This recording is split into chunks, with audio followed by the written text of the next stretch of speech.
Hello students, I hope you all is well. So today we are going to start some basic drawing.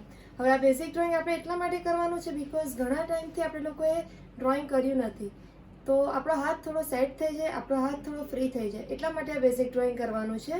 સો સૌથી પહેલાં સમજી લો, આ તમારું ડ્રોઈંગનું page છે.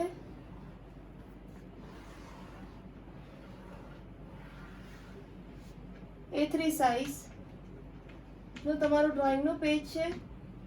હવે ઉપરથી તમારે 2 ફિંગરનો ડિસ્ટન્સ છોડવાનો છે, ત્યાર પછી 4 ફિંગરનો ડિસ્ટન્સ, અગેન 2 ફિંગરનો ડિસ્ટન્સ, ત્યાર પછી 4 ફિંગરનો ડિસ્ટન્સ. આ રીતે તમારે ટોટલ 3 બ્લોક્સ બનાવવાના છે. અગર તમને ફિંગર સિસ્ટમ સમજ નહીં પડે તો 2 ફિંગરની જગ્યાએ તમે 2 સેન્ટીમીટર લઈ શકો છો, કે પછી 4 ફિંગરની જગ્યાએ 6 સેન્ટીમીટર તમે લઈ શકો છો. Now join the dot with scale.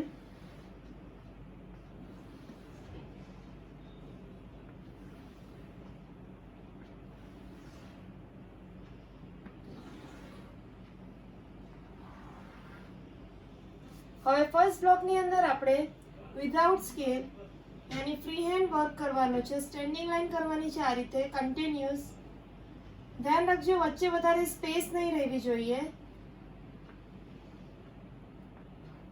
વધારે પ્રેશર નથી આપવાનું, લાઇટલી વર્ક કરવાનું છે તમારે. આ રીતે કન્ટિન્યુઅસ કરતા જવાનું છે. નેક્સ્ટ બ્લોકમાં તમારે સ્લાન્ટિંગ લાઈન કરવાનું છે. ધ્યાન રાખજો, વચ્ચે વધારે સ્પેસ નહીં રહેવી જોઈએ. આ રીતે કન્ટિન્યુઅસ કરતા જવાનું છે. Next opposite slanting line.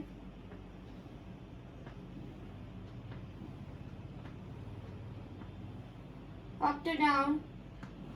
આ રીતે કન્ટિન્યુઅસ કરતા જવાનું છે. નેક્સ્ટ પેજ પર તમારે સેમ આ જ રીતે મેઝરમેન્ટ રાખવાનું છે અને એની અંદર આપણે બીજા શેપ્સની પ્રેક્ટિસ કરીશું.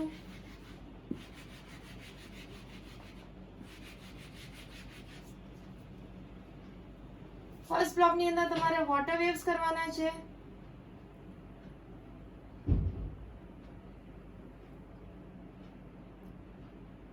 એની નીચે ફરીથી કરવાનું છે. સ્પેસ વધારે નથી છોડવાની.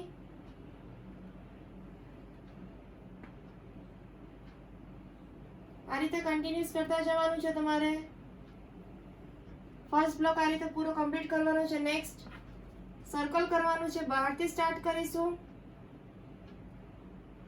and go inside slowly.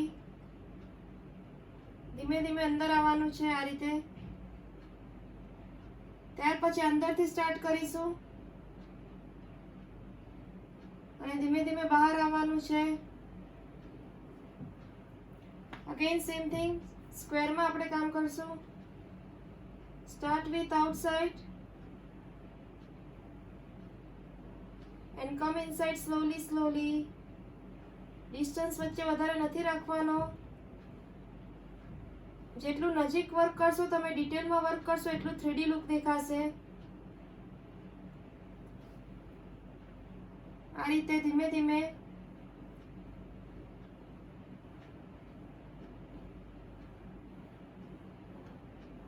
Next page પર ફરીથી તમારે આ જ સેમ મેઝરમેન્ટ લેવાના છે અને એની અંદર તમારે કરવાનું છે ટ્રાયેંગલ.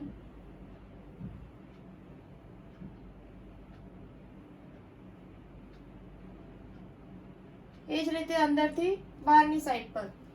આ વસ્તુ થઈ ગયા પછી ટ્રાયેંગલ તમે કર્યું હશે, એના નીચે થોડી સ્પેસ વધશે. હવે એ સ્પેસની અંદર આપણે શું કામ કરવાનું છે, થોડાક ફ્રી હેન્ડ સ્ટ્રોક્સ કરીશું કે જેથી તમારો હાથ થોડો વધારે ફ્રી થઈ જાય. વિધાઉટ સ્કેલ તમારે આ રીતે હાથને છોડવાનું છે, સ્ટ્રોક્સ મારવાના છે. હાથ છૂટવો જોઈએ એનું ખાસ ધ્યાન રાખો. થોડું ફાસ્ટ વર્ક થશે. આ રીતે નથી કરવાનું, સ્લોલી. This is wrong. હાથ તમારા ઉપરથી નીચે આ રીતે છૂટવા જોઈએ. એ જ રીતે સ્લીપિંગમાં પ્રેક્ટિસ કરીશું.